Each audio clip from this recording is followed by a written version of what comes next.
നമുക്ക് പെട്ടെന്നൊരു ചെമ്മീൻ റോസ്റ്റ് ഉണ്ടാക്കാം. കഴുകി വൃത്തിയാക്കിയ ചെമ്മീൻ, ചുവന്നുള്ളി, തേങ്ങാക്കൊത്ത്, ഇഞ്ചി വെളുത്തുള്ളി ചതച്ചത്, കറിവേപ്പില, മഞ്ഞൾപ്പൊടി, മുളക് പൊടി, മല്ലിപ്പൊടി, ഗരം മസാല, കുടംപുളി, പുളി ഇറങ്ങാൻ വേണ്ടി വെള്ളത്തിലിട്ട് വെച്ചത്.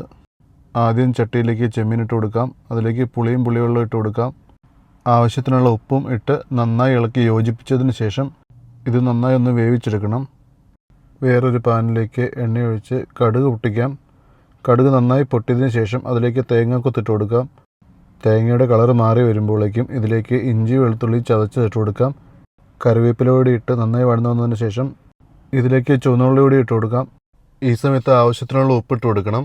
ഇത് നന്നായി ഇളക്കി നന്നായി വഴന്നു വന്നതിന് ശേഷം ഇതിലേക്ക് പൊടികളെല്ലാം തന്നെ ഇട്ട് കൊടുക്കാം. പൊടിയുടെ പച്ചമണം മാറിയതിന് ശേഷം ഇതിലേക്ക് ഒരു തക്കാളി അരിഞ്ഞിട്ട് കൊടുക്കാം. ഇതിലേക്ക് 1 ടീസ്പൂൺ കുരുമുളക് പൊടി കൂടി ഇട്ട് കൊടുക്കണം.